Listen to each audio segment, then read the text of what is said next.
오늘은 요한복음 5장 1절서 9절의 말씀, 베데스다 연못가에 38년 된 병자라는 제목으로 말씀을 드릴까 합니다. 요한복음 5장 1절에서 2절 보겠습니다. 그 후에 유대인의 명절이 있어 예수께서 예루살렘에 올라가시니라. 예루살렘에 있는 양문 곁에 히브리 말로 베데스다라 하는 못이 있는데 거기 행각 5이 있고 그 안에 많은 병자, 소경, 쩔뚝발이, 혈기 마른 자들이 누워 물의 동함을 기다리니 이랬습니다. 양문에서 예루살렘 성전으로 가는 길목에 베데스다라 하는 연못이 있었습니다. 베데스다라는 뜻은 자비의 집이라는 뜻이겠죠. 베데스다에는 온갖 병자들, 장애인들, 혈기 마른 자들이 다 모여서 치유의 기적을 경험하기를 원하는 분들이 계셨습니다. 전설에 의하면은 천사가 가끔 못에 내려와서 연못을 휘저으면은 가장 먼저 들어가는 사람이 무슨 병이든지 치유함을 얻는다는 것입니다. 그래서 학자들은 이 베데스다의 연못이 혹시 온천이 나오는 간헐적으로 나오는 간헐천이 아니었나 추정을 합니다. 오늘날에도 온천은 여러 가지 질병 치유에 도움이 되기 때문입니다. 다만 문제는 이 간헐천이 언제 분출할지 아무도 예상할 수 없었다는 것입니다. 그리고 설령 분출을 한다고 해도 내가 가장 먼저 들어갈 수 있다고 장담할 수 없다는 것입니다. 요령 혹시 다른 사람들을 제치고 가장 먼저 들어갈 수 있는 사람이라면 그는 가장 건강한 사람일 것입니다. 그리고 그렇게 남을 제치고 연못에 들어간다고 해도 100% 치유된다는 보장도 없었습니다. 그저 누가 "나았다더라."라는 전설이 있을 뿐입니다. 그 전설에 의지해서 수많은 병자들이 그 연 베데스다 연못 주변에 있었던 것입니다. 모세의경에 의거해서 베데스다에 모인 사람들은 다들 몸이 부정해진 사람들이기 때문에 성전에 들어가는 것을 허락을 받지 못합니다. 베데스다는 제사에 쓰일 양이 들어오는 양문과 성전 사이에 위치하고 있었습니다. 그러니 베데스다는 성전으로 들어가는 길목에 위치하고 있었던 것입니다. 그래서 성전에 들어가지도 못하고 성전 밖으로 나가지도 못하는 어정쩡한 사람들, 성전 안에도 속하지 못하고 성전 밖에도 속하지 못하는 어정쩡한 부류의 사람들을 대표하는 것입니다. 명절을 맞이해서 수많은 순례객들이 베데스다 연못에 있는 노숙인들을 지나쳐 성전으로 들어가고 그들은 성전에 들어가서 하나님의 자비를 구하고 은혜를 구해서 회복을 경험하고 은혜를 경험하고 집으로 돌아가는데 여기에 모인 수많은 병자들은 회복을 경험하지 못하고 오가는 순례객들의 기쁨에 넘치는 얼굴을 보면서 자기 자신을 한없이 한탄하고 한없이 많은 자기감이 들었을 사람들이 이곳에 있는 것입니다.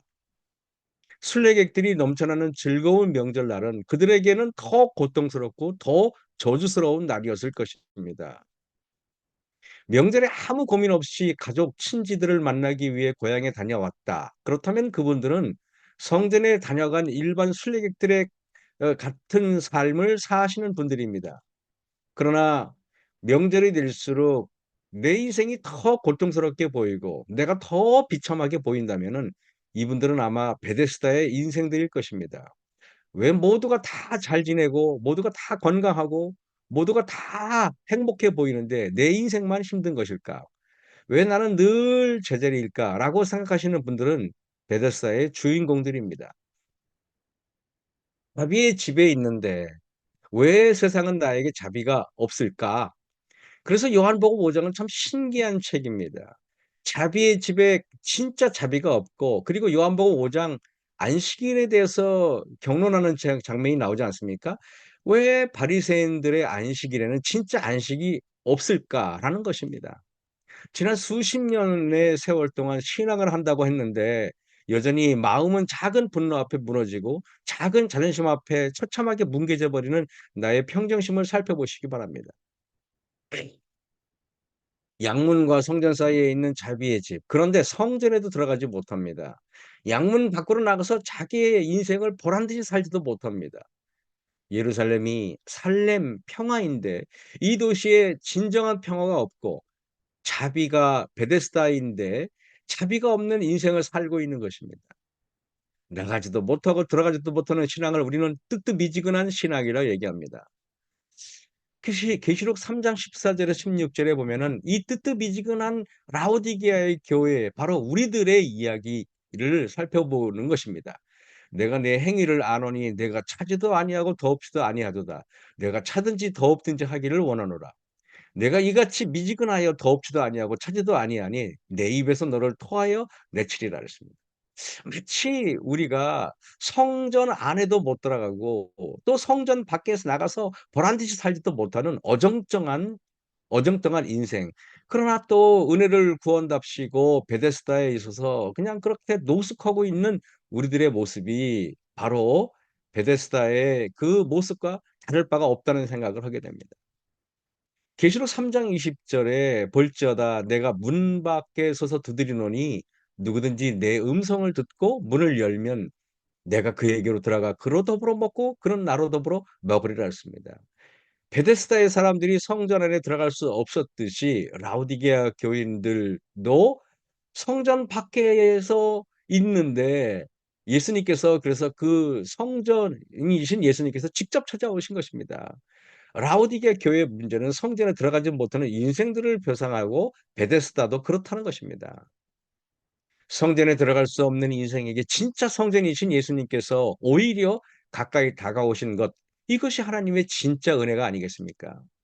사람들이 부정하다, 부족하다, 타박하고 성전에 못 들어오게 하였는데 진짜 성전이신 예수님께서 오늘 가장 절망적인 사람에게 다가오신 이 사건은 정말 놀라운 이야기인 것입니다.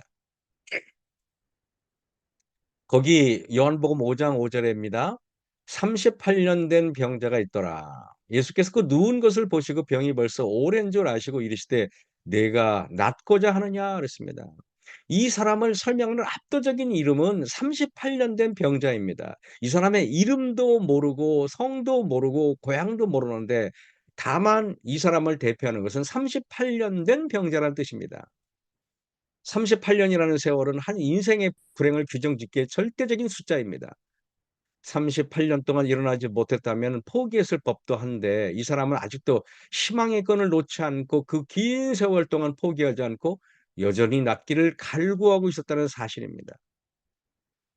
사복음서를 보면은 마태, 마가, 누가복음에서는 예수님께서 3년 반의 공생의 기간 동안 갈릴리 사역을 하시다가 공생의 마지막에 단 한 번 예루살렘으로 올라오신 것으로만 기록되어 있습니다. 하지만 섬세하고 자세한 사도 요한은 요한복음에 예수님께서 공생의 기간 동안 4 번이나 예루살렘을 방문하였다고 정확하게 기록하고 있습니다. 그중에 4 번의 방문 중에 두 번째가 바로 오늘 본문의 사건입니다. 예루살렘 사건을 두 번째 방문하신 가장 큰 이유는 바로 이 38년 된 병자를 만나시기 위함인 것입니다.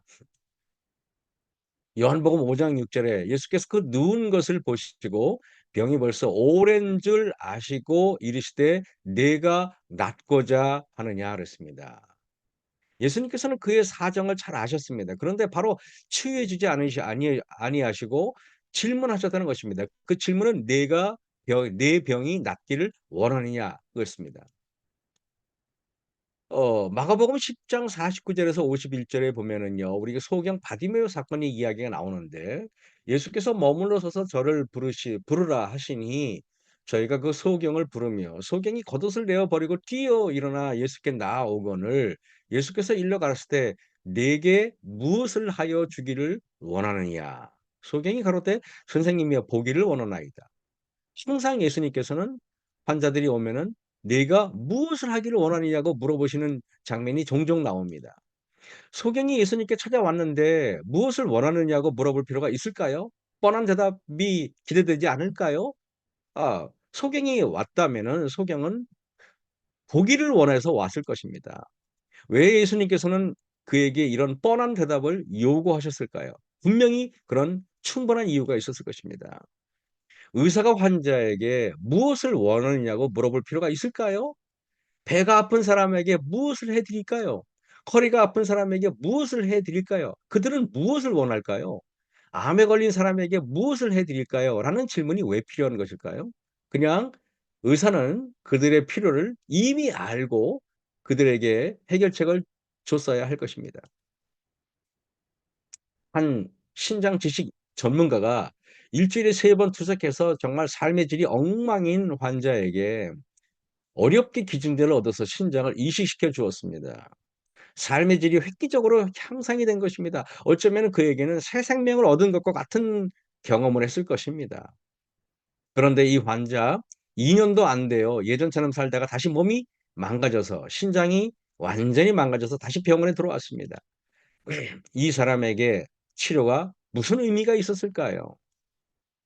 예수께서 요한복음 5장 14절에 보면은 그 후에 예수께서 성전에서 그 사람을 만나시되 "보라 내가 나았으니 더 심한 것이 생기지 않게 다시는 죄를 범치 말라 하시니." 그랬습니다. 예수님께서 우리에게 물어보십니다. "너 정말 품성이 변화되기를 원하느냐? 너 정말 진실하고 신실된 사람이 되기를 원하느냐? 너 정말 원수도 사랑하고 겸손해지기를 원하느냐?"라고 물어봅니다. 정말 우리가 이런 걸 원합니까? 정말 이런 것을 원한다면은 우리에게 다가오는 이런저런 시험이 우리에게는 오히려 우리를 향상시킬 수 있는 기회라고 생각하고 기뻐해야 되는데 우리는 기뻐하지 않는다는 것은 정말 우리가 이렇게 되기를 원하지 않는다는 것입니다. 너의 그 소원에 진정성이 있느냐? 네 인생을 다 실을 만큼 무게감이 있는 정말 소원이야? 이렇게 물어보십니다. 정말 우리는 말씀에 뜨끈뜨끈한 소원을 가지고 있습니까?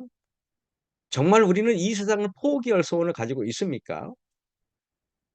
요한복음 5장 6 절에서 7 절에 보면은 예수께서 그 누운 것을 보시고 병이 벌써 오랜 줄 아시고 이르시되 "내가 낫고자 하느냐?"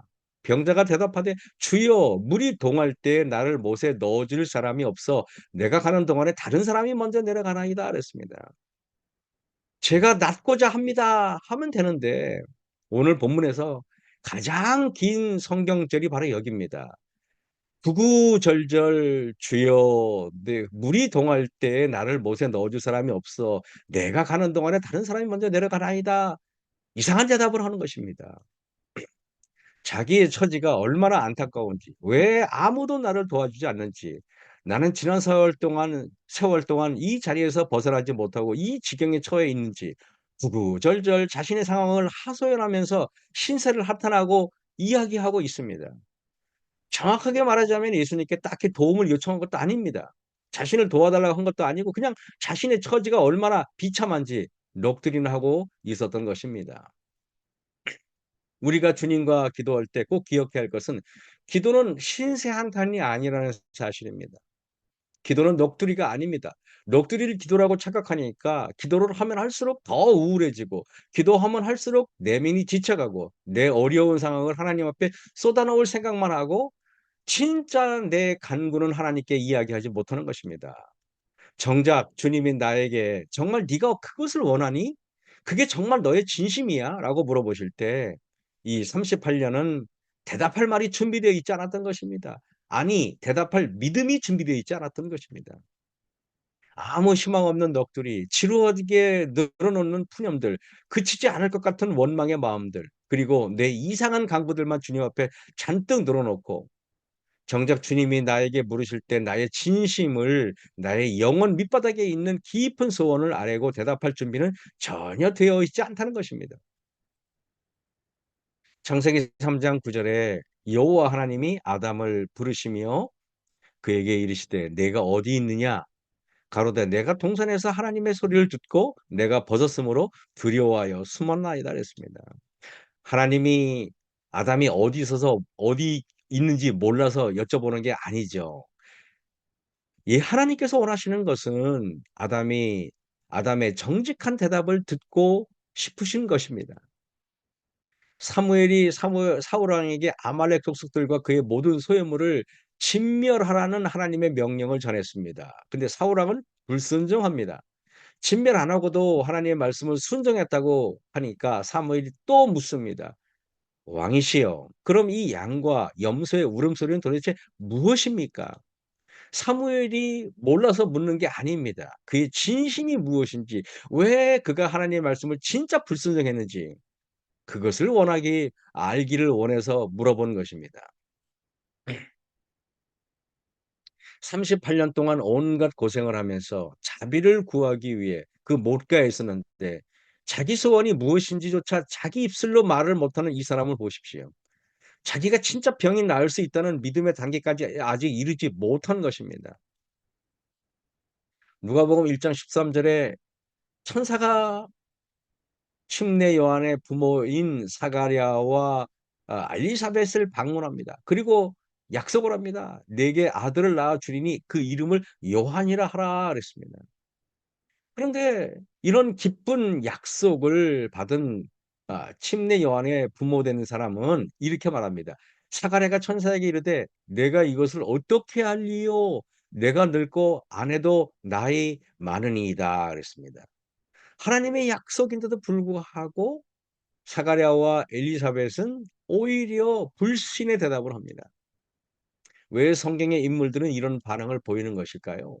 그것은 평생 간구한 기도의 무게보다 평생 나를 절망하게 만드는 현실의 무게가 세월이 갈수록 훨씬 더 강해졌기 때문입니다. 기도를 하면 할수록 소망이 쌓이는 것이 아니라 절망이 쌓였기 때문입니다. 올해도 응답이 안 됐고 올해도 이루어지지 않았습니다. 이런 영적인 실망만이 켜켜이 쌓여 있기 때문에 그런 것입니다. 요한복음 5장 8 절에서 9 절을 보면은 예수께서 가라사대 "일어나 네 자리를 들고 걸어가라." 하시니 그 사람이 곧 나아서 자리를 들고 걸어가니라. 이날은 안식일이니라 그랬습니다. 예수님의 세 가지 위대한 명령은 첫 번째 "일어나라."라는 것입니다. 두 번째는 "내 자리를 들고" 세 번째는 "걸어가라." 이 뜻입니다. 이것이 예수님께서 베데스다에서 세 가지 위대한 명령인 것입니다. 예수께서 가라사대 "일어나 내 자리를 들고 일어나라."라는 것은 자기 연민에서 신세 한탄에서 끝없이 추락하고 있는 그 절망의 자리에서 일어나라는 것입니다. 더 이상 신세 한탄이나 하지 말라는 것입니다. 더 이상 불평이나 하지 말라는 것입니다. 언젠가 물이 동하면은 언젠간 내 인생에도 기회가 오면 언젠간 나에게 때가 되면이라고 말하지 말고 오늘 지금 이 순간이 가장 중요하다는 것을 잊지 말라는 것입니다. 언젠간 내 마음에 느낌의 성령이 내리면 언젠간 나도 변화되면이라고 말하는 사람은 영원히 그런 일이 생기지 않는다는 것입니다. 고린도후서 6장 2 절에 가라사대 "내가 은혜 베풀 때 너를 듣고 구원의 날에 너를 도왔다." 하셨으니 보라 지금은 은혜 받을 만한 때요 보라 지금은 구원의 날이로다. 지금이 구원의 날이고 지금이 베데스다에서 예수님을 만날 때입니다. 계시록 1장 8 절에 주 하나님이 가라사대 "나는 알파와 오메가라." 그랬습니다. "이제도 있고 전에도 있었고 장차 올 자여 전능한 자라." 하시더라 그랬습니다. 하나님은 시 공간을 초월한다는 뜻이고 하나님은 시간이 과거도 현재도 미래도 없다는 것입니다. 그런데 하나님께서 우리 인간의 통상적인 시간은 과거를 먼저 말하고 과거, 현재, 미래의 순서로 되어야 되는데 놀랍게 사도 요한은 계시록에 이렇게 썼습니다. 이제 현재를 가장 지금을 가장 먼저 쓰고 그다음에는 미래를 쓰고 그 과거를 쓰고 그다음에는 미래를 썼다는 것입니다. 왜냐하면은 지금이 가장 중요한 때인 것입니다. 우리의 인생을 바꾸는 것은 지금이지 과거가 아니고 우리의 인생을 바꾸는 것은 지금이지 미래가 아니라는 뜻인 것입니다. 지금 움직이지 않으면 어떤 일도 일어나지 않고 지금 결심하지 않으면 어떤 일도 일어나지 않습니다. 항상 결심은 유효기간이 짧다는 것을 잊지 말아야 되는 것입니다. 마태복음 4장 19 절에서 20 절에 보면은 말씀하시되 "나를 따라 오너라 내가 너희를 사람을 낚는 어부가 되게 하리라." 하시니 저희가 곧 그물을 버려두고 예수를 쫓으니라. 여기에 곧 지금을 말하는 것입니다. 마태복음 4장 21 절에도 보면은요. 다른 형제 두 형제 곧 세베대의 아들 야고보와 그 형제 요한이 금을 깁는 것을 보시고 부르시니 저희가 곧 배와 부치를 버려두고 예수를 쫓으니라.